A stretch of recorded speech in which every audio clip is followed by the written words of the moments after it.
ద్వారకా తిరుమలలో మీ మీద కేసు అయిందా లేదా?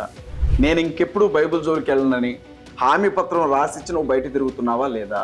ఇది నిజమా అబద్ధమా అని చెప్పి ఆయన అడగండి సార్. మా పాస్టర్ గారే యేసు ప్రభు కంటే ఎక్కువ. ఆయన ఏం చెబితే అదే నిజమైన వాక్యం. ఇంకెవరికి వాక్యం ఫ్యాన్స్ ఫాలోయింగ్ బాగా బాగా బాగా సార్ బాగా. మీరు యేసుక్రీస్తు ప్రభుని ఎన్నైనా తిట్టండి, మీకేం కాదు. కానీ పాస్టర్ని ఏమైనానండి అని తిరగండి చూద్దాం. ఇన్ని రకాలుగా యేసు ప్రభువుని తిట్టారు, మరేం తిట్టారు? పరిశుద్ధాత్ముడు మాకు దేవుడు సార్, ఆయన తిట్టారు, దేవుడని యెహోవా అని తిట్టారు. కలవర్ టెంపుల్ సతీష్ని తిట్టమనండి ఆయన్ని, రాధా మనోహర్ దాస్ని. ఇక్కడ కూర్చొని హైదరాబాద్లోనే ఉంటుంది కలవర్ టెంపుల్. పాస్టర్ సతీష్ గారిని ఏమైనా తిట్టమనండి. డబ్బు విపరీతంగా కొన్ని వేల కోట్లు చేతులు మారేది ఒక మతంలోనే. క్రిస్టియానిటీలోనే అంటారా? మతంలో అన్నాను నేను, ఓకే. క్రిస్టియానిటీలో అనలేను. కన్న తండ్రి నడి రోడ్డు మీద నేను పడిపోయి ఉంటే చూసి కూడా కనీసం నన్ను లేపడానికి రాలేదమ్మా, నాకు బ్రతకాలం లేదు, నేను చచ్చిపోతున్నాను ఏడ్చాను సార్. ఇప్పుడు మా అమ్మ, అయ్యా మీ నాన్నకి భారం కావచ్చు, మీ అన్నదమ్ములకి భారం కావచ్చు, నేను బ్రతుకున్నంత వరకు నువ్వు ఉండాలి, నేను కానీ చనిపోయే రోజు వస్తే నీకు ఇంత పురుగుల మందు పోసి నేను పురుగుల మందు తాగి చచ్చిపోతానని చెప్పింది మా అమ్మ. మీకు ఎలాంటి వైద్యం లేకుండా మీరు స్వస్థత పొందారు. అవును, జీసస్ క్రైస్ట్ నన్ను ముట్టాడు కాబట్టి నేను చెప్తున్నాను అని మీరు చెప్పారు. Okay, good. అదే స్వస్థతలు ఇప్పటికీ ఉన్నాయి. ఎంతో మంది మరి చనిపోతున్నారు, ఎంతో మంది హాస్పిటల్ పాలవుతున్నారు, ఎంతో మంది పాస్టర్లు కూడా హాస్పిటల్కి వెళ్తున్నారు. వాళ్ళకి ఎందుకు మరి జరగట్లేదు? మీకే ఎందుకు జరిగిందంటే సేవా పరిచర్యలో తేలిగ్గా డబ్బు సంపాదించడం కోసం కొంతమంది అలాంటి చీప్ ట్రిక్స్ చేసేవాళ్ళు కూడా ఉన్నారు. అంత మాత్రాన క్రిస్టియానిటీ మొత్తాన్ని కూడా తప్పడం న్యాయం. 100 ఏళ్ళు బ్రతుకుతాడు అని బైబిల్లో యేసుక్రీస్తు ప్రభు ఎక్కడ చెప్పారు? మరి ఎవరండి వీళ్ళంతా అలాంటి ప్రీచింగ్ చేస్తున్నారు? అసలు అలాంటి ప్రీచింగ్ చేసేవాడు ఎవడైతే ఉన్నాడో దాన్ని ఏమంటారంటే సార్, ప్రాస్పర్టీ గాస్పల్ అంటారు. అంటే మీరు యేసుని నమ్ముకుంటే రాత్రికి రాత్రి మీ బతుకు మారిపోతుంది.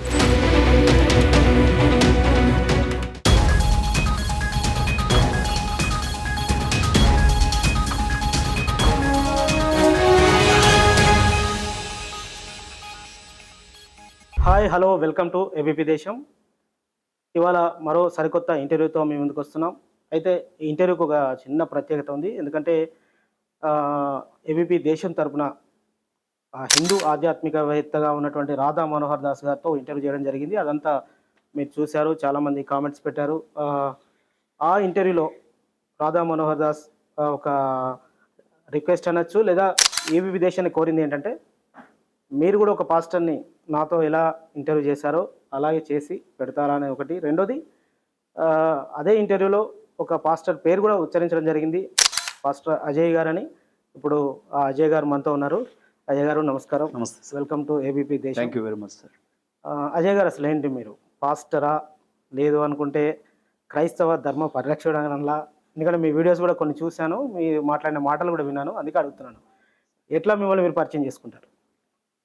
సార్, ఫస్ట్ నేను ఒక భారతీయుడిని సార్. తర్వాత వృత్తిపరంగా నేను ఒక లాయర్ని. నా ప్రవృత్తి, నేను ఒక చర్చ్ పాస్టర్ని. అందరూ బాగుండాలి, మేము కూడా అందరితో పాటు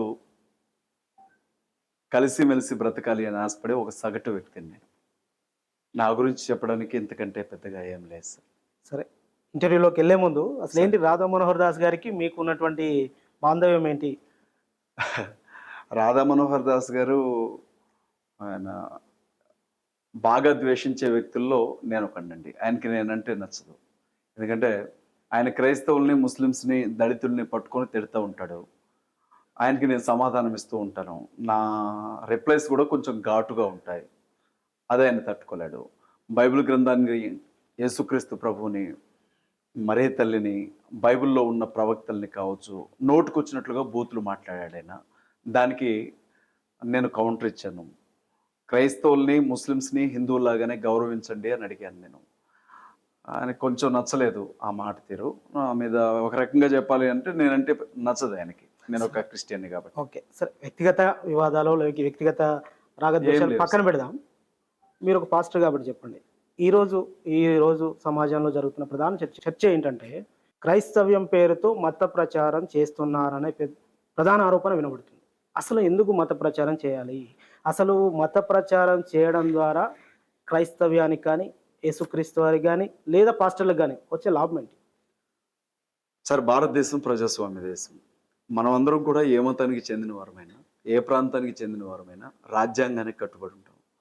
రాజ్యాంగంలో మనకంటే తెలివి కలిగిన వాళ్ళు, మేధావులుగా ఉన్నవాళ్ళు సమకూర్చి రాసిన ఆర్టికల్స్ ఉన్నాయి.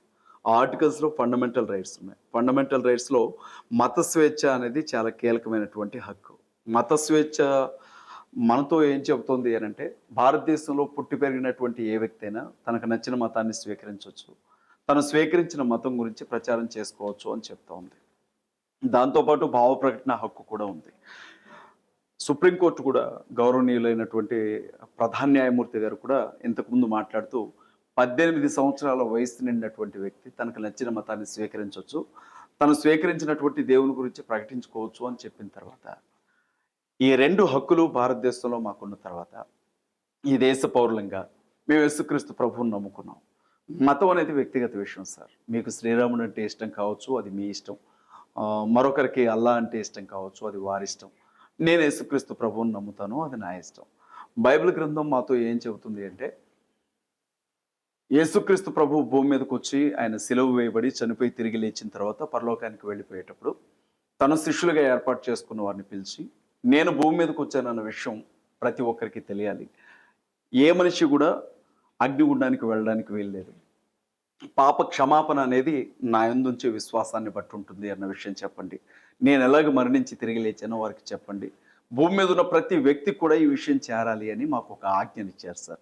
యేసుక్రీస్తు ప్రభువుని నమ్మిన మేము, బైబిల్ని ప్రాణం కంటే ఎక్కువగా ప్రేమించే మేము, ఆయన చెప్పిన మాటను బట్టి మనుషుల మీద ఉన్న ప్రేమతోనే యేసుక్రీస్తు ప్రభు సృష్టికర్త, ఆయన నమ్మిన వారికి మరణ భయం ఉండదు.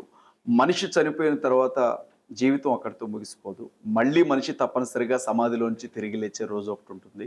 దాన్ని పునరుద్ధానం అంటారు.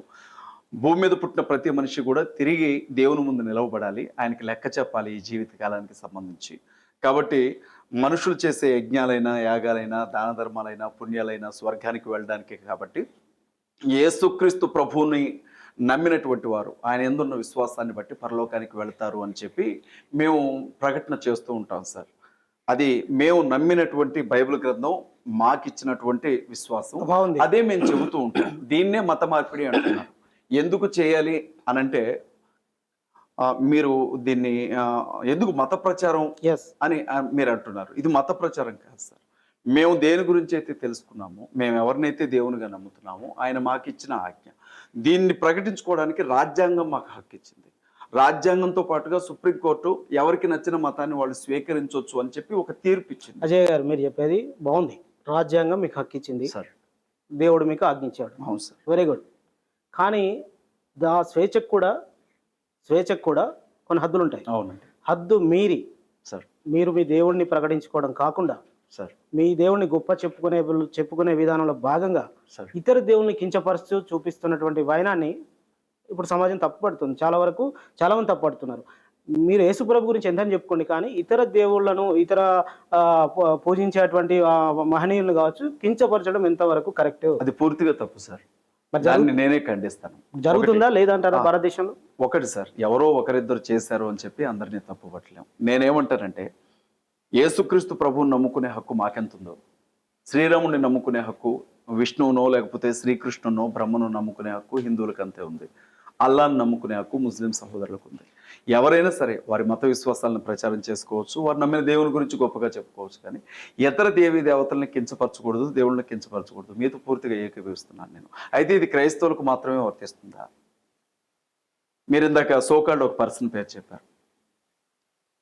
నాకు తెలిసి ఈరోజు జరుగుతున్న అన్ని టీవీ ఇంటర్వ్యూస్లో కావచ్చు, యూట్యూబ్ ఇంటర్వ్యూస్లో కావచ్చు, ఒక ప్రత్యేకమైన ఇంటర్వ్యూగా మీరు చేసిన ఇంటర్వ్యూని నేను చెప్తాను. నాకు కూడా 3 యూట్యూబ్ ఛానల్స్ ఉన్నాయి. కానీ మీరు ఏదైతే అవసరమో అది అడిగారు ఆ రోజు ఆ వ్యక్తిని. సరే, తన పేరు ఏమైనా చెప్పుకొని ఉండొచ్చు, రాధా మనోహర్ దాస్ కావచ్చు, లేకపోతే అతని ఇష్టం తన పేరు ఏదైనా చెప్పుకొని ఉండొచ్చు. కానీ అతను బైబిల్ గ్రంథాన్ని పట్టుకొని, బైబిల్ గ్రంథాన్ని పట్టుకొని యేసుక్రీస్తు ప్రభువుని వాళ్ళమ్మ ఒక రోమా సైనికుడితో పడుకొని వ్యభిచారం చేసి కన్నది అని చెప్పి మాట్లాడాడు సార్. బైబిల్ గ్రంథంలో పూర్తిగా అశ్లీలత ఉంది, ఇది సెక్స్ బుక్ అని అన్నాడు సార్. బైబిల్ గ్రంథంలో పరిశుద్ధాత్మ అనే ఒక శక్తి కలిగినటువంటి ఆత్మ ఉంటాడు సార్. ఆయన గురించి అత్యంత నీచంగా మాట్లాడాడు సార్.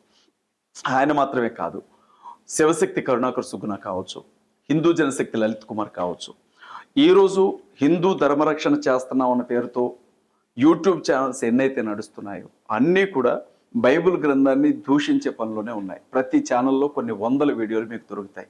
మరి దయచేసి ఏ రోజైనా వారిని, ఏ ఛానల్ వాళ్ళైనా మీరన్నట్లుగా హిందూ దేవీ దేవతలను వారు దూషిస్తున్నారని మీరు అంటున్నారు, మరి వాళ్ళ దేవుణ్ణి మీరు ఎందుకు దూషిస్తున్నారు అని చెప్పి అడిగారా సార్? వాళ్ళు ఇచ్చినటువంటి కొన్ని సమాధానాలు కూడా నేను చూశాను. వాళ్ళు ఏమంటారు, ఇది మొదలు పెట్టింది, స్టార్ట్ చేసింది క్రైస్తవులు, ఇటు ముస్లింలు. వీళ్ళు రోడ్ల మీదకి వచ్చి, ఇంటి ముందుకు వచ్చి మా దేవీ దేవతలను దూషిస్తున్నప్పుడు మేము ఎందుకు కౌంటర్ వీడియో చేయకూడదు, మేము ఎందుకు అందులో ఉన్న తప్పుల్ని ఎత్తి చూపకూడదు, అదే బాధ చేస్తున్నాం. దానికి కారణం క్రైస్తవ పాస్టర్లే అంటారు. వాళ్ళు ఎక్కువగా క్రైస్తవ పాస్టర్లనే టార్గెట్ చేసి చెప్తున్నారు. దీనికి ఏమంటారు మీరు పాస్టర్? సార్, క్రైస్తవులు మా నాన్నగారు పాస్టర్ అండి. మేము హిందూ బ్యాక్గ్రౌండ్ నుంచి వచ్చాం. మేము ఎందుకు మారారు మతం మీరు? హిందూ మా అమ్మ నాన్న యేసుక్రీస్తు ప్రభువుని నమ్ముకున్నందుకు కులం నుంచి వెలేశారు. చాలా డబ్బులు ఇస్తారట కదా మత మార్పిడుల కోసం. మీకు కూడా ఇస్తాను, మీరు కూడా మారుదురు కానీ ఎందుకు మారారు అని అడిగారు కాబట్టి నేను మీతో సూటిగానే సమాధానం చెప్తాను. నేను 2023లో డిగ్రీ చదువుకునేటప్పుడు సత్తుపల్లి జలగవెంగళరావు డిగ్రీ కాలేజ్ అని ఒక గవర్నమెంట్ కాలేజ్ ఉంటుంది సార్. అందులో నేను డిగ్రీ చదివేటప్పుడు నాకు అమ్మోరు పోస్తుంది. ఈ ముక్కు మీద ఉండే మచ్చ అదే సార్, నా ఒంటి మీద కూడా ఇలాంటి మచ్చలు ఉంటాయి. అమ్మోరు పోసి నాకు 12 రోజుల పాటు అమ్మోరు పోస్తుంది సార్. కొన్ని ప్రాంతాల్లో తట్టు పోస్తుంది అంటారు, కొన్ని ప్రాంతాల్లో చికెన్ పాక్స్ అంటారు, ఇంకొన్ని చోట్ల తల్లి పోస్తుంది అని అంటారు. సహజంగా ఒకరికి ఒకసారి వస్తే రెండోసారి మళ్ళీ ఆ రోగం రాదు అని చెప్తారు. అలా రాదు ఒంటికి అని. నాకు 3 సార్లు అట్లా పొంగిపోతుంది సార్. పోసినప్పుడు నా కాళ్ళు చేతులు పడిపోయాయి. అప్పటికే మా నాన్నగారు చర్చ్ పాస్టర్, అమ్మ చర్చ్ పాస్టర్గా ఉన్నారు. కానీ నేను మందు తాగేవాడిని సార్. పాస్టర్ గారికి పుట్టినంత మాత్రాన్ని ఎవరో క్రైస్తవులు కాదు సార్. మందు తాగేవాడిని, కోడి పందాలకు వెళ్ళేవాడిని, ఆడపిల్లలతో తిరిగేవాడిని, రౌడీజం చేసేవాడిని, రాజకీయాల్లో ఉండేవాడిని. అప్పటికి 22 సంవత్సరాలు ఉంటుంది సార్. ఆ వయసులోనే ఇష్టానుసారంగా తిరిగేవాడిని. కాళ్ళు చేతులు పడిపోయిన ఆ 12 రోజులు పొంగు జ్వరం తగిలిన తర్వాత సార్ నాకు ఇంజక్షన్లు చేయించలేదు వాళ్ళు. ఒంటికి మామూలుగా వేపాకులు ఉంటాయి కదా సార్, వేపాకులు చల్లదనానికి వేసి కళ్ళు తాగించారు కొంత, అంతే. వేరే ఇంజక్షన్స్ అవి వాడకూడదు అని చెప్పారు. అమ్మకు కోపం వచ్చింది అని చెప్పి ఆపారు. అట్లా నాకేమైందంటే 12వ రోజున కాళ్ళు చేతులు పడిపోయాయి సార్. పూర్తిగా బాడీలో నర్వ్ సిస్టమ్ దెబ్బతింది. దీనికి తోడు నేనేమనుకుంటా అంటే మా అమ్మది మా నాన్నది మేనరిక వివాహం. వాళ్ళు మేనమావని మేనకోళ్ళ పెళ్లి చేసుకుంది. సో నాకు చిన్నతనం నుంచి ఎడంకాలు ఎడం చేయి కొంచెం బలహీనంగా ఉండేవి, కుడికాలు కుడి చేయి కొంచెం బలంగా ఉండేవి. మాట్లాడుతూ ఉన్నప్పుడు నత్తి వచ్చేది. ఒకవైపు ఇలా మీరు నన్ను అబ్జర్వ్ చేయొచ్చు, మాట్లాడేటప్పుడు సడన్గా ఇలా వెళ్ళిపోతుంది తల. మెడ విరుపు జబ్బుతో బాధపడ్డాను, మెదడు వప్పు జబ్బుతో బాధపడ్డాను. బాగా వీక్గా ఉండేది. నాకు ఏమని చెప్తారు దాన్ని, ఇమ్యూనిటీ పవర్ బాగా తక్కువ నాకు. ఆ టైంలో కాళ్ళు చేతులు పడిపోయాయి. రీజన్ ఏదో నాకు తెలియదు, కాళ్ళు చేతులు పడిపోయాయి. మంచం మీద నుంచి లేవలేదు. ఎముకలకు ఉండే ఆ కండ ఒంటి కంటుకుపోయినటువంటి పరిస్థితి. అప్పుడు నేను డిఎస్ఓ అనే ఒక విద్యార్థి సంఘానికి జిల్లా అధ్యక్షుడిగా పనిచేస్తున్నాను. మీరు తరిమిల నాగిరెడ్డి గారు, దేవులపల్లి వెంకటేశ్వరరావు గారి గురించి మీకు తెలుసు. వారిది గ్రామీణ పేదల సంఘం అని ఒక ఆర్గనైజేషన్ ఖమ్మం జిల్లాలో బలంగా పనిచేసేది ఆ రోజుల్లో. వారికి డిఎస్ఓ అనే ఒక విద్యార్థి సంఘం ఉంది. ఆ సంఘానికి నేను జిల్లా కన్వీనర్గా చేస్తున్నాను. ఆ టైంలో కాళ్ళు చేతులు పడిపోయాయి. అమ్మ నాన్న వాళ్ళు పేదరికాన్ని బట్టి నన్ను పెద్ద హాస్పిటల్లో చూపించలేకపోయారు. అయితే సత్యనారాయణ రెడ్డి గారు అని చెప్పి బండమీద చదువుపట్టులో ఉంటారు. ఆయన వారి మిత్రులు అమెరికా నుంచి హైదరాబాద్ వస్తే ఇక్కడికి నన్ను చూపించడానికి మనుషుల ద్వారా తీసుకొని వెళ్ళారు. వెళ్తే ఆయన నన్ను చెక్ చేసి కాళ్ళు చేతులు పడిపోయాయి, ఇతనికి కాళ్ళు చేతులు రావు, వాయిస్ దెబ్బతింది సార్. నాకు కోడి చనిపోయే ముందు ఒక రకమైన శబ్దం వస్తుంది కోడి గొంతులోంచి, అలా వచ్చేది అమ్మ అని పిలిస్తే. అన్నం తింటుంటే ఏదో అడ్డుపడ్డట్లుగా ఉండేది. ఆ స్థితిలో నన్ను తీసుకెళ్ళి ఒక చర్చిలో పడేశారు సార్. నా కోసం రూపాయి ఖర్చు పెట్టగలిగిన స్తోమత అమ్మ నాన్నకి లేదు.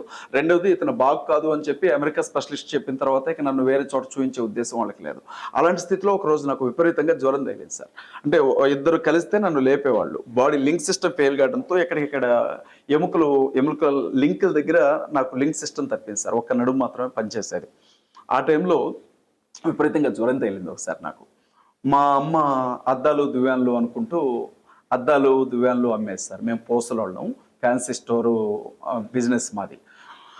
మా నాన్న ఏం చేశాడు అని అంటే, జ్వరం తగిలింది ఇతనికి అని చెప్పి వెనక సైకిల్ మీద నన్ను కూర్చోబెట్టి తీసుకుని మా ఊరు పక్కన నాగుపల్లి అని ఒక ఊరు ఉంటుంది బుగ్గపాడు పక్కన, ఆ ఊరికి తీసుకుని వెళ్ళాడు. నేను వెళ్ళినప్పుడు మా నాన్నకి తెలుసు నేను పట్టుకోలేను, లింక్ సిస్టమ్ వీడికి సరిగా లేదు అని.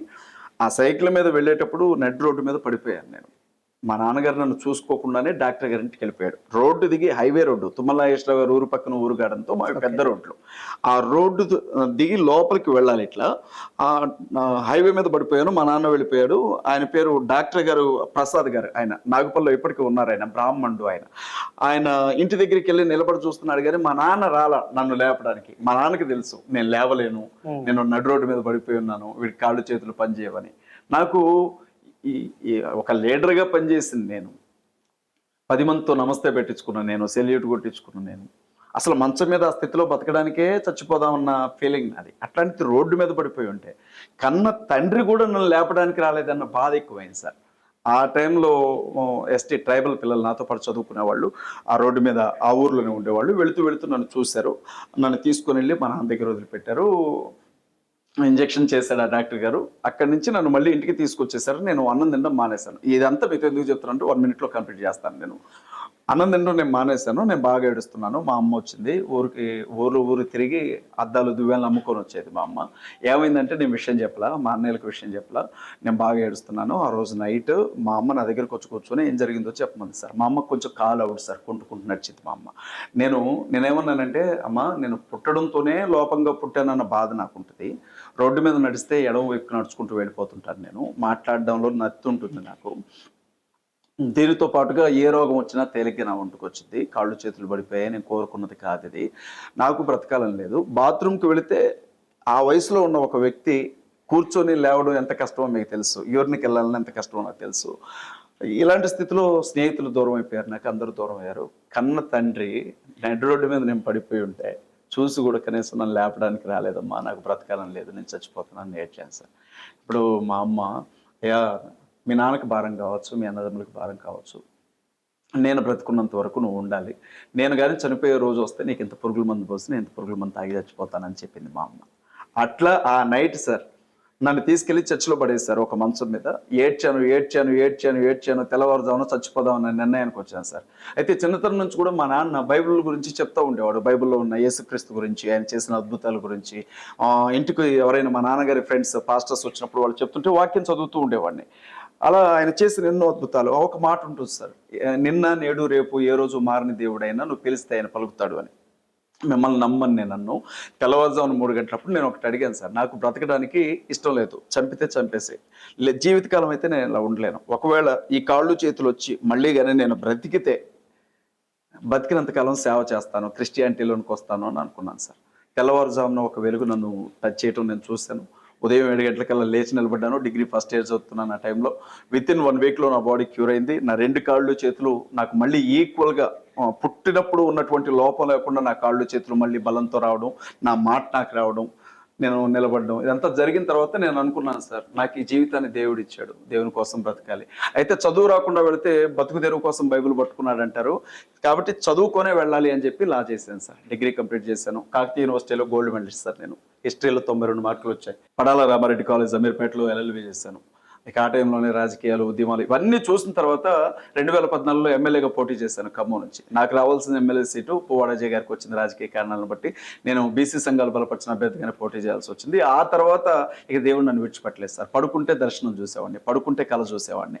ఇవన్నీ కాదు, సేవలోనికి వచ్చేమన్న పిలుపుని బట్టి అన్ని వదిలేసి సేవలోనికి వచ్చాను తప్ప దేవుని ప్రచారం చేస్తున్నా. నా జీవితంలో ఏం జరిగిందో అది నేను చెప్తున్నాను. నేను మీ జరిగిందని నేను ఖండించను, ఎందుకంటే అది మీ స్వీయ అనుభవం. అది నేను తప్పు పట్టను సార్. జరిగిందా లేదా అనేది అలా నేను చెప్పుకుంటూ వచ్చాను తప్ప నాకెవరో 10 రూపాయలు ఇవ్వలేదు సార్. ఇప్పుడు నేను ఇందులో అడిగే అంశం ఏంటంటే, ప్రశ్న కూడా ఉంది కానీ మీరు ముందే చెప్పారు, మీకు ఎలాంటి వైద్యం లేకుండా మీరు స్వస్థత పొందారు. అవును, జీసస్ క్రైస్ట్ నన్ను ముట్టాడు కాబట్టి నేను చెప్తున్నాను అని మీరు చెప్పారు. Okay, good. అదే స్వస్థతలు ఇప్పటికీ ఉన్నాయి. ఎంతో మంది మరి చనిపోతున్నారు, ఎంతో మంది హాస్పిటల్ పాలవుతున్నారు, ఎంతో మంది పాస్టర్లు కూడా హాస్పిటల్కి వెళ్తున్నారు. వాళ్ళకి ఎందుకు మరి జరగట్లేదు, మీకే ఎందుకు జరిగిందంటే చిన్న విషయం చెప్తాను సార్. నేను స్వస్థపరచడం అనేది దేవునికి సంబంధించిన పని సార్. అది ఎలా పనిచేస్తుంది బైబిల్ని బట్టి అని అంటే మీకు ఒక విషయం చెప్తాను. బైబిల్లో చిన్న ఇన్సిడెంట్, జస్ట్ 1 minute చెప్తాను. యెరూషలేంలో బెతస్తా అనే ఒక క్వారియన్ రొట్టు సార్. ఇప్పటికి కూడా అది ఎండిపోయిన స్థలాన్ని చూపిస్తారు. అక్కడ చుట్టూ కూడా ఒక 5 మండపాలు ఉండేవి. అందులో కొన్ని వందల మంది రోగులు పడి ఉండేవాళ్ళు ఆ కాలంలో, 2000 సంవత్సరాల క్రితం. ఒక దేవదూత ఆకాశం నుంచి కరెక్ట్గా ఒక టయానికి వచ్చి నీళ్లు కదిపించేది.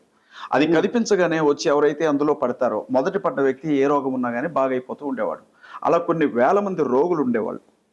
కానీ అక్కడ 38 సంవత్సరాలుగా పడిపోయిన ఒక వ్యక్తి ఉంటాడు, కాళ్ళు చేతులు పడిపోయి పక్షవాతంతో.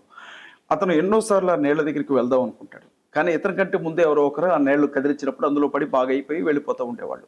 యేసుక్రీస్తు ఒకసారి అక్కడికి వస్తారు. వచ్చినప్పుడు ఇతని పరిస్థితిని చూసి బాగా వాళ్ళని ఆశగా ఉందా నీకు అని అడుగుతారు. వెంటనే అతను తన లైఫ్లో ఏం జరిగిందో, ఎన్నేళ్ళుగా తను అక్కడ ఉన్నాడు, ఇక్కడ ఏం జరుగుతుందో అంతా చెప్తాడు. చెప్పినప్పుడు ఆయన ఏమంటాడంటే, నువ్వు లేచి ఆ పరుపుని ఎత్తుకొని వెళ్ళిపోవని అంటారు. వెంటనే అతను లేచి ఆ కాళ్ళు చేతులు బాగవుతాయి, పరుపు తీసుకొని వెళ్ళిపోతాడు.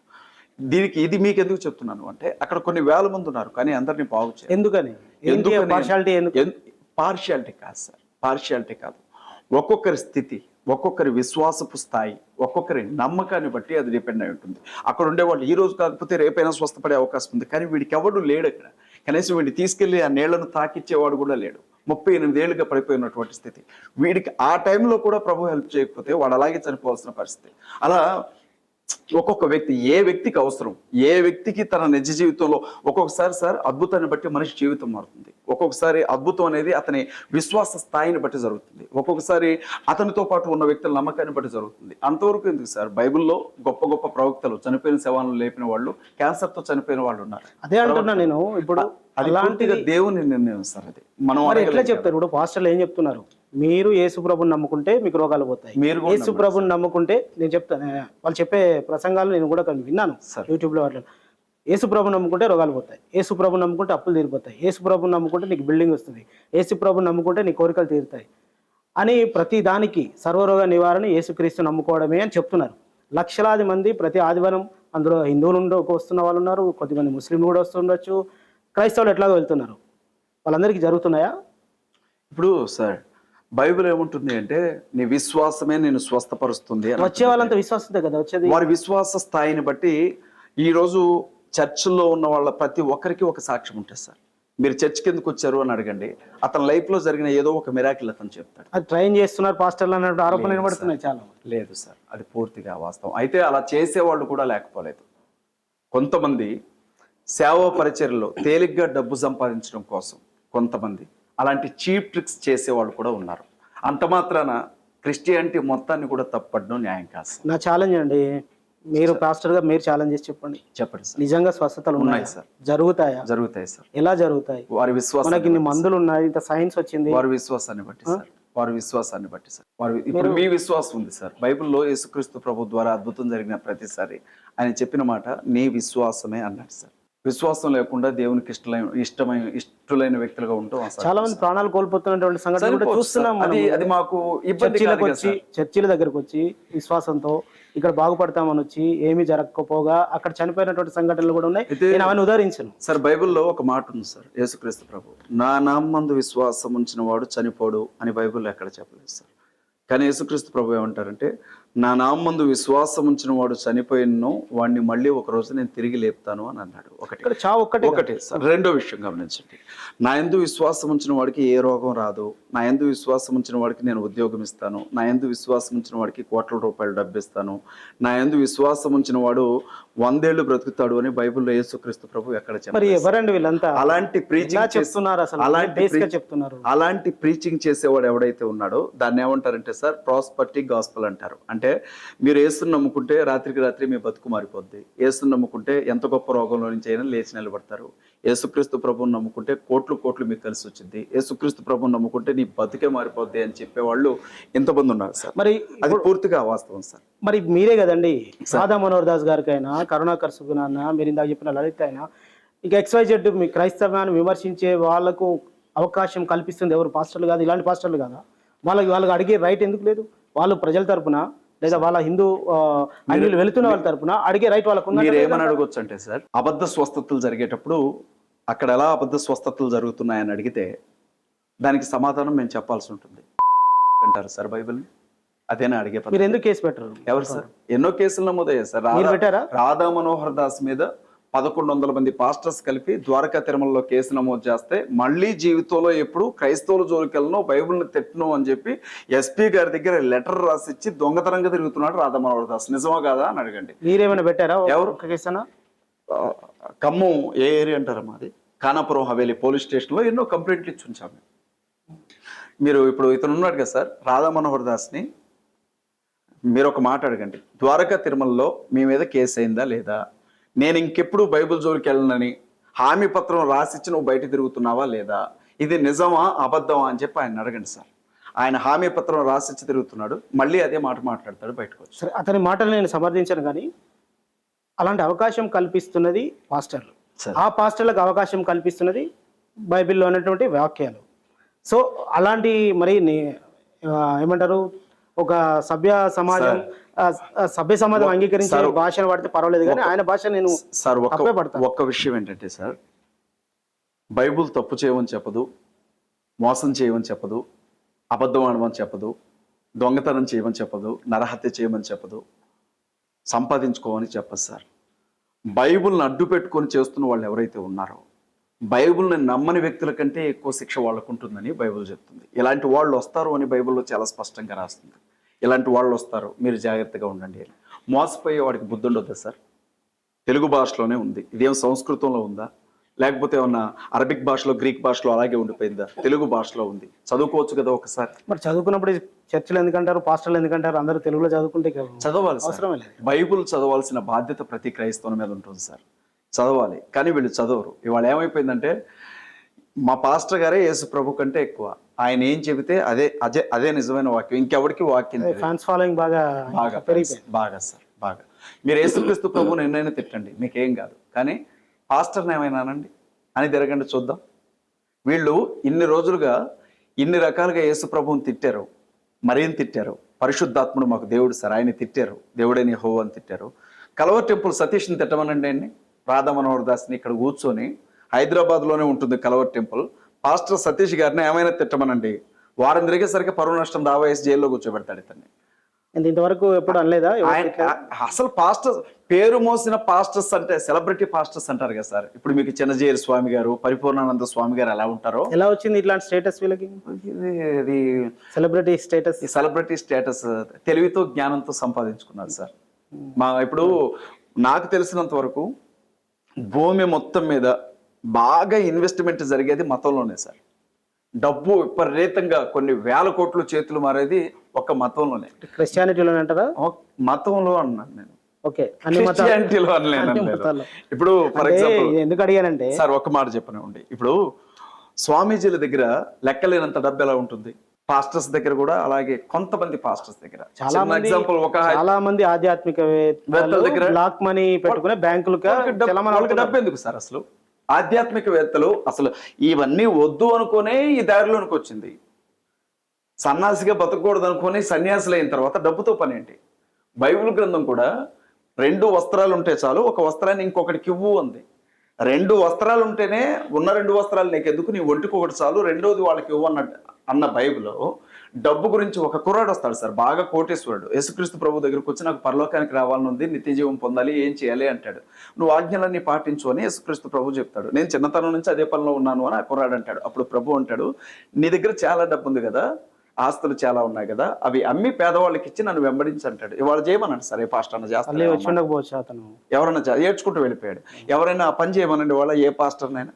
నేను అదే అడుగుతున్నానండి. ఇప్పుడు ఇతర మతాలని, అన్ని మతాలు, ఇతర మతాలని దగ్గర డబ్బు ఎక్కువ ఉంది అని అన్నప్పుడు, నేను క్రైస్తవంలో అడిగినప్పుడు మీరు నవ్వారు. కానీ నేను అడుగుతున్నాను, మరే ఇతర మతంలో కూడా ఇంత ఇవ్వండి అని ఏ మతం బోధించలేదు. వాళ్ళకి నచ్చిందో వాళ్ళు ఇస్తున్నారు. కానీ క్రైస్తవంలో దశమ భాగం ఇవ్వండి, దశమ భాగం ఇవ్వండి దంచి కొడుతున్నారు. మీరు అద్భుతమైన ప్రశ్న అడిగారు. మరి దానికి ఏం చెప్తారు? మీరు అద్భుతమైన ప్రశ్న అడిగారు. దీనికి నేను మీకు సమాధానం ఖచ్చితంగా చెప్పి తీరాలి. ఎందుకంటే ఇలాంటి ఒక వేదికలో అనేక మంది మనసులో ఉన్న అనుమానాలకి సమాధానం దొరకాలి ఖచ్చితంగా. సరే, నేను దశమ భాగం గురించి ముందు చెప్పడానికి ముందు, మీరు నిలువు దోపిడీ గురించి విన్నారా? ఎవరిస్తారు నిలువు దోపిడీ? భక్తులు. ఎవరికి ఇస్తారు? దోపిడీ అంటే ఏంటి? డెకాయిటీయే కదా. నేను లా చదువుకునేటప్పుడు మా లీగల్ లాంగ్వేజ్ ప్రొఫెసర్ ఏం చెప్పారు అని అంటే, ఎవరైనా సరే ఒంటి మీద బంగారం కానీ డబ్బు తీసుకుని వెళ్తూ ఉన్నప్పుడు ఊరవతల కొంతమంది కాపు కాసి దోచుకుని వెళ్ళడాన్ని డెకాయిటీ అంటారు, దాన్ని నిలువు దోపిడీ అంటారు. ఒంటి మీద ఉన్నాయి కూడా ఒలుచుకొని వెళ్తారు అని అంటారు. దాన్ని మీరు ముద్దుగా దేవునికి ఇచ్చే పదాన్ని వాడుతున్నారు కదా, నిలువు దోపిడీ అని. దేవుడు నిలువు దోపిడీ తీసుకోవడం ఏంటి సార్ అని అడిగితే దానికి ఏదో చరిత్ర ఉంటుంది కదా, మీకు ఉంటుంది కదా. రెండవది, భారతదేశంలో జుట్టు లేని వాళ్ళు విగ్గు పెట్టుకొని తిరుగుతారు. ఇక ఆడపిల్లలకి జుట్టు అంటే మరీ ఇష్టంగా ఉంటుంది. అలాంటిది తల మీద ఉండే జుట్టు కూడా తీసుకొని కొన్ని వేల కోట్ల రూపాయల వ్యాపారం జరుగుతుందా లేదా సార్ జుట్టుతో? గుండు కొట్టించుకుంటారు కదా. అంటే వాళ్ళని ఎవరు బలవంతం చేస్తున్నారు ఇవ్వమని?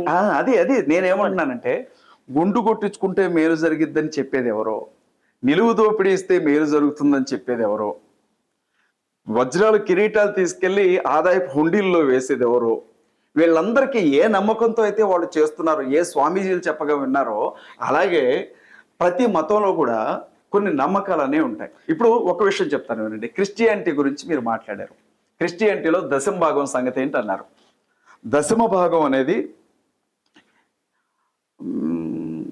10వ వంతు అని చాలా మంది అనుకుంటారు. దశమ భాగం అంటే 10వ వంతు కాదు సార్, ఇది చాలా పెద్ద సబ్జెక్టు. 23 రూపాయల ఒక పావలని దశమ భాగం అంటారు 100 రూపాయలు. మీకు చిన్న ఫ్యామిలీ స్టోరీ చెప్తాను నేను, ఎందుకంటే మీకు దశమ భాగం అర్థం కావాలి కాబట్టి. మన పక్కనే ఉండే ఇజ్రాయెల్ ఉంది కదా సార్, ఆ ఇజ్రాయెల్ మొత్తం కూడా ఒక ఫ్యామిలీకి సంబంధించినటువంటి దేశం. ఆ ఇజ్రాయెల్ అనే ఆ దేశం పేరు పెట్టబడినటువంటి వ్యక్తి అసలు పేరు యాకోబు. దేవుడు అతనికి ఇజ్రాయెల్ అనే పేరు పెట్టాడు. ఆయనకి 12 మంది కొడుకులు. 12 మంది కొడుకుల సంతానం అందరూ కూడా 430 సంవత్సరాలు ఐగుప్తులో బతుకుతారు. వాళ్ళు 25 లక్షలు. నాకు అవగాహన ఉంది కదా. అయితే యాజకులు అంటారు కదా, యాజకులకి ఇవ్వడానికి చిన్న విషయం సార్. అక్కడి నుంచి వాళ్ళు మళ్ళీ ఇజ్రాయెల్కి వచ్చిన తర్వాత దేశాన్ని పంచుతాడు దేవుడు. పంచి ఒక్కడికి మాత్రం ఇవ్వకుండా మిగిలిన 11 మందితో ఏం చెప్తాడంటే, ఆస్తి మొత్తం మీకు సమానంగా పంచాను, ఇతను నా సేవ కోసం మాత్రమే ఉంటాడు కాబట్టి మీరు ఏం చేస్తారంటే, మీరు సంపాదించిన దాంట్లో టెయిత్ తీసివ్వండి, ఆ టెయిత్ వలన ఇతను బ్రతుకుతాడు, ఇతనికి వ్యక్తిగతంగా ఆస్తులు ఏమి ఉండవు అని చెప్తాడు సార్. ఆ టెయిత్ కూడా ఎలా వాడాలి అని అంటే సార్, మీరు ఫర్ ఎగ్జాంపుల్ 20 రూపాయలు టెయిత్ ఇచ్చారండి. ఇచ్చినప్పుడు ఏం చేయాలి అంటే, దాన్ని 3 భాగాలు చేయాలి పాస్టర్ గారు. 3 భాగాలు. ఒక భాగం ఏం చేయాలంటే, ఆ సొసైటీలో అనాథలు, పేదలు, విధవరాళ్ళు, వృద్ధులు ఎవరు ఉంటారో వాళ్ళకి ఖర్చు పెట్టాలి ఒక భాగాన్ని. 2వ భాగం చర్చి లోపల ఉండే వాళ్ళు ఎవరైతే దిక్కులేని వాళ్ళు ఉంటారో వాళ్ళకి ఖర్చు పెట్టాలి. వారితో పాటుగా ఆ చర్చిలో అవసరంలో ఉన్న వాళ్ళకి సాయం చేయాలి. 3వ భాగం మిగులుతుంది కదా, అది తన కుటుంబానికి మందిర సేవ కోసం వాడుకోవాల్సి ఉంటుంది. ఇప్పుడు పాస్టర్స్ ఏం చేస్తున్నారు అంటే, వచ్చే ప్రతి రూపాయి కూడా వాళ్ళ అకౌంట్ లోకి పంపించుకుంటున్నారు. వాస్తవంగా చెప్తున్నాను సార్, ఆ ఖర్చు ఎలా ఉండేది అంటే, మీరు చారిటీ హాస్పిటల్స్ చూస్తారు కదా, క్రిస్టియన్. ఇప్పుడు ఇదే ప్రశ్న మీరు చెప్పకముందు నేను ఇది అడుగుతాను, నా మనసులో ఉన్న ప్రశ్న. మిషనరీస్ ఇక్కడికి వచ్చినప్పుడు ఇక్కడ ఉన్నట్టు భారతదేశంలో నాకు తెలిసిన హిస్టరీ, సరే రకరకాల కామెంట్స్ రావచ్చు, దీన్ని కంప్లీట్ చేయండి సార్. నేను చెప్తాను. వాళ్ళు వచ్చినప్పుడు ఇక్కడ ఉన్నటువంటి పేదల కోసం పాపం స్కూల్ కట్టించారు, మిషనరీ హాస్టల్స్ పెట్టి, అదంతా చేశారు కదా. ఈ రోజు భారతదేశంలో మీ పాస్టర్లు లేదా 2 తెలుగు రాష్ట్రాలు తీసుకుందాం, ఎవరైనా ఇలాంటివి చేస్తున్నారా? ఒక చారిటీ హాస్టల్ ఉందా? లేదు సార్. ఒక బయట జనాలు, క్రైస్తవులకి రోగాలు వస్తే, లేదా వాళ్ళ క్యాన్సర్ వస్తే, లేదా వాళ్ళకి ఇంకేదైనా కిడ్నీ ప్రాబ్లం వస్తే ఉచితంగా చేయించుకోవడానికి ఒక క్రైస్తవ హాస్టల్ ఉంది, ఒక చర్చిగా. ఈ విషయంలో సార్ నేను మీతో పూర్తిగా ఏకీభవిస్తున్నాను. ఎందుకు ఉండదండి? చారిటీ అనేది మిస్ అయింది క్రిస్టియానిటీలో, ఈనాటి క్రిస్టియానిటీలో. 2వ విషయం గమనించాక సార్, నన్ను చెప్పను ఒక్క నిమిషం. మీరు ఇందాక అన్నారు, మీరు ఇందాక అన్నారు, యేసుప్రభు ఏం చెప్పాడు? చెప్పేటప్పుడు 2 వస్త్రాలు ఉంటే ఒక వస్త్రం ఇవ్వమన్నాడు కదా. మరి ఏం జరుగుతుంది? అదే సార్, ఇప్పుడు నన్ను కంప్లీట్ గా చెప్పండి.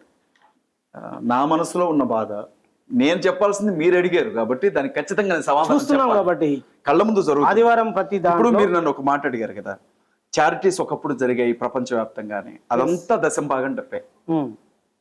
కోల్గేట్ అనే కంపెనీ ఉంది కదా సార్, కాల్గేట్ అంటారో కోల్గేట్ అంటారో, ఆ వ్యక్తి ఫస్ట్ 10 రూపాయలు ఇచ్చేవాడు, తర్వాత 20 ఇచ్చేవాడు, తర్వాత 30 పెంచాడు తన ఆదాయాన్ని బట్టి. ఇప్పుడు 190 రూపాయలు ప్రపంచ చారిటీకి అతను పంపితే 10 రూపాయలు అతను తీసుకున్నా లెక్క పెట్టలేంత డబ్బు అతని దగ్గర ఉంది అని చెప్తారు. నేను మీతో ఈ విషయం ఎందుకు చెప్తున్నానంటే, టైత్ ఇచ్చే పర్సన్ని దేవుడు ఆశీర్వదిస్తాడనేది వాస్తవం. అయితే తీసుకునేవాడు కూడా దాన్ని నమ్మకంగా ఖర్చు పెట్టాలి. ప్రపంచం నలుమూలల నుంచి ఆ డబ్బంతా అనాథాశ్రమాలకి, వృద్ధాశ్రమాలకి, హాస్పిటల్స్కి, కాలేజీలకి వీటికి వస్తూ ఉంటే, ఇండియా ఏం చేసిందంటే సార్, ఇండియాలో ఎలా తయారైందంటే సేవ, వచ్చే డబ్బంతా తీసుకొని అకౌంట్స్లో పెట్టుకోవడం మొదలుపెట్టారు పాస్టర్స్. అది ఖర్చు పెట్టడానికి బయటికి రాల. పేదవాడి ఒక విధవరాలు తినే డబ్బు పాస్టర్ జేబులోనే ఉండిపోయింది. అడుక్కు తినేవాడి కోసం కట్టాల్సిన ఒక చారిటీ హోము పాస్టర్ చేతిలోనే ఉండిపోతుంది. What ever it is sir, మీరు ఏమైనానండి, ఈనాడు మిషనరీ సేవ ఆగిపోవడానికి ప్రధానమైన కారణం మా పాస్టర్సే. ఎగ్జాక్ట్లీ. ప్రతి రూపాయి కూడా, ఇప్పుడు మీకు చిన్న ఎగ్జాంపుల్ చెప్తాను. ఇలా నేను మాట్లాడడం కొంతమందికి నచ్చవచ్చు నచ్చకపోవచ్చు, కానీ చెన్నైలో ఒక పాస్టర్ గారి మీద ఐటీ రైడ్ జరిగింది. 100 కోట్ల రూపాయల నల్ల డబ్బు పట్టుకున్నారు. పాస్టర్ దగ్గర 100 కోట్ల రూపాయల నల్ల డబ్బు ఏంటి సార్?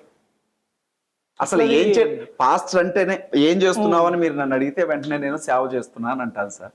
సేవ అంటే ఏంటి? ఉన్నది ఇవ్వడం, లేని వాడికి సాయం చేయటం కదా. మరి సేవలోనికి వచ్చిన తర్వాత 100 కోట్ల రూపాయల డబ్బును పోగేసుకుని వీళ్ళు ఏం చెప్తున్నారు తెలుసా? దేవుడు నన్ను దీవించాడు అని చెప్తున్నాడు. అట్లా బ్లాక్ మనీ పెట్టుకోవడం అంటేనే అదొక దేశద్రోహము. దేవుడు కూడా దొంగతనం చేయమని అయితే ఏ దేవుడు చెప్పడు. రెండోది, ఇందులోనే నేను ఇంకోటి కూడా అడుగుతున్నాను. ఒకప్పుడు ఎందుకు చెప్తున్నానంటే, ఒకప్పటి క్రైస్తవ్యం మీద ఉన్న గౌరవం ఇప్పుడు పోవడానికి కారణం ఏంటనే దానికి వాస్తవమే సార్, నేను ఒప్పుకుంటున్నాను. మిషనరీస్ వచ్చినప్పుడు చర్చికి చాలా ల్యాండ్స్ కొని చర్చ్ నిర్వహణ కోసం పెట్టారు. వాటిని తన్నుకొని చచ్చే విషయాలు కూడా చివరికి మీడియా దగ్గరకు వచ్చి మళ్ళీ జర్నలిస్ట్ ఇప్పుడు హైదరాబాద్ లో ఏం జరుగుతుందో మీకు తెలుసు. ఏంటి ల్యాండ్స్ అన్ని ఇట్లా రియల్ ఎస్టేట్ వ్యాపారంగా మార్చేశారు చర్చిలలో. ఒకనాడు సార్ ఉన్న ఆస్తులన్నీ చర్చ్ కోసం ఖర్చు పెట్టారు సార్.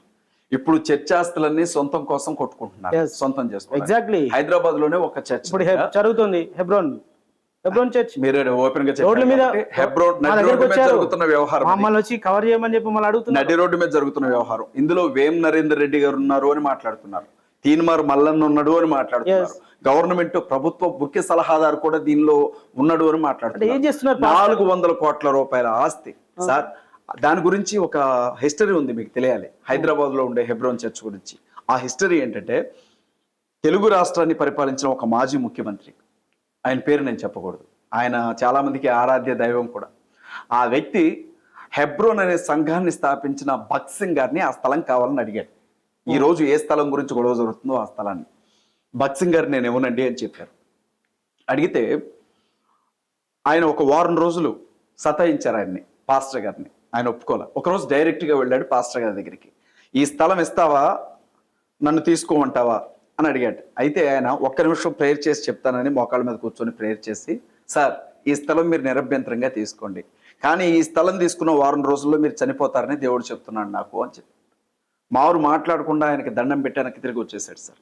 అలా ₹1 ఆస్తి లేకుండా ఆ పాస్టర్ గారు మినిస్ట్రీ కోసం ఇచ్చేసి వెళ్ళిపోతే, అక్కడ ఎంతో మంది సార్ ఉద్యోగస్తుల డబ్బు, భార్య బిడ్డలకి ఇంట్లో కష్టం ఉందన్నా కూడా సార్ ఆ ₹10 తీసి చర్చికి ఇచ్చాకే ఏదైనా వాడేవాళ్ళు ఎంతో మంది ఉన్నారు. అలాంటి వాళ్ళ డబ్బంతా కలిపి వాళ్ళ వేల కోట్లు లక్షల కోట్ల రూపాయల చర్చ ఆస్తులు ఉంటే వాటిని కబ్జాలు చేసుకుంటున్నారు వాళ్ళ పాస్టర్స్. ఇప్పుడు ఇది ఎట్లా గౌరవానికి, యేసుక్రీస్తు గౌరవాన్ని పెంచే విధంగా ఉంటుంది? ఇదంతా పాస్టర్లు చేసే వాస్తవం సార్, ఇదంతా పాస్టర్స్ చేసేదే. అయితే సార్ ఒకటి, ప్రతి కాలంలో ప్రతి తరంలో కూడా వీటిని చూసిన మీరు కాళ్ళకు కనీసం చెప్పులు లేకుండా నడు రోడ్ల మీద తిరుగుతూ బైబుల్ సంచి భుజాన నేను కూడా చూశాను.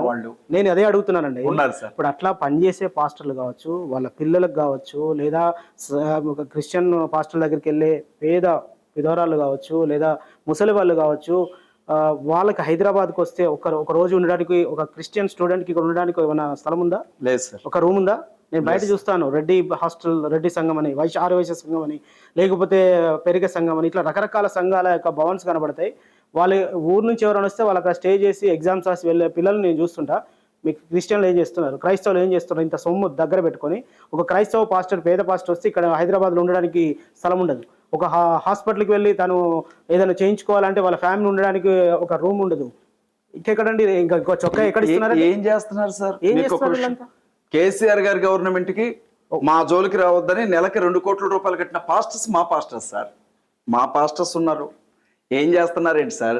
ఏం చేస్తున్నారేంటి? రియల్ ఎస్టేట్ లో కోట్ల రూపాయల డబ్బు పెట్టి ఎవరికి తెలియకుండా రియల్ ఎస్టేట్ బిజినెస్ కట్టుకోలేకపోయారు కదండి సార్. వినండి సార్, మా వాళ్ళు ఏం చేస్తున్నారో మీకు తెలియాలి కదా.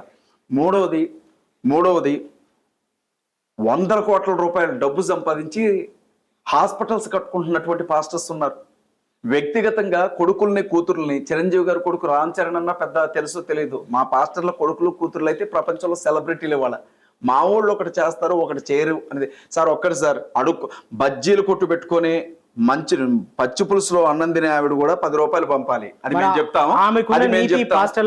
అది మేము చెప్తాం. ఆ వచ్చిన ₹10 కూడా జాగ్రత్తగా మా అకౌంట్ లో. అందరి పాస్టర్లు నేను అనను, అలా చేస్తున్న కొద్దిమంది పాస్టర్లకు ఆ పాపం బజ్జీలు అమ్ముకొని ఇస్తున్నటువంటి నీతి, భక్తి సార్. లేదా ఆ పాస్టర్ల భక్తులు ఈ మాటలు విన్నారనుకోండి, ఫస్ట్ నన్ను కొడతారు, తర్వాత మీ మీద రాళ్ళు ఇసురుతారు వచ్చి. మేము జర్నలిస్ట్ గా చాలా ఎదుర్కొన్నామండి అట్లాంటి ఏముండ. నేను ఇప్పటికీ ఛాలెంజ్ చేస్తున్నా, హైదరాబాద్ లాంటి స్థలంలో అతి పేదలైన క్రైస్తవులు వైద్యం పొందడానికి కానీ ఒక్కటి చేయలేనటువంటి పాస్టర్లు ఏం చెప్తారు? యేసు ప్రభు ఒక చొక్కా 2 చొక్కాలుంటే ఒకటి తీసే అన్న వాక్యానికి ఏం న్యాయం చేశారంటే ఏం చెప్తారు సార్? మీకు ఒక విషయం చెప్తున్నాను. జీవితాలని బలిగా ఇచ్చిన పాస్టర్స్ ఒకవైపు సార్, జనాలను బలి తీసుకుని బతుకుతున్న పాస్టర్స్ ఒకవైపు, రెండు వర్గాలు ఉన్నాయి. ఒకటి బ్రతుకునిచ్చేశారు సార్, ఉద్యోగాలు పోగొట్టుకున్నారు, వ్యాపారాలు పోగొట్టుకున్నారు, సెలబ్రిటీ స్టేటస్లో బ్రతకాల్సిన వాళ్ళు కులాలలోంచి వెలివేయబడి, కుటుంబాల్లోంచి వెలివేయబడి, తినడానికి లేక, పిల్లలకు కనీసం మంచి బట్టలు కట్టలేక. ఓ చిన్న విషయం చెప్తాను సార్ మీకు, ఖచ్చితంగా మనం మాట్లాడదాం సార్, అద్భుతమైన సబ్జెక్ట్ మీరు తీసుకున్నారు. ప్రేమ్ సాగర్ సార్, ఛత్తీస్గఢ్, పాస్టర్ పేరు ప్రేమ్ సాగర్. ఛత్తీస్గఢ్లో పెద్ద ఎత్తున గొడవలు జరిగిన విషయం మీకు తెలుసు. చర్చిలు తగలబెట్టారు, ఇళ్ళు తగలబెట్టారు, పంట పొలాలు కోసేశారు, గర్వాప్సే కాకపోతే తల్ల బాలు కొట్టారు, ఎస్పీ గారి తలను కూడా బాలు కొట్టారు అక్కడ. అలాంటి టైంలో ఆయన కడుపులో పెట్టుకొట్టారు సార్.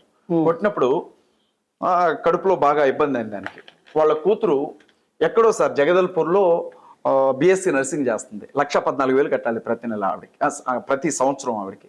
వాళ్ళ మిస్సెస్కి ట్యూమర్ వచ్చింది సార్, గొంతుకి ట్యూమర్ వస్తే సార్ ఆ గొంతు క్యాన్సర్గా మారే అవకాశం ఉంది. 50,000 కావాలి అతనికి.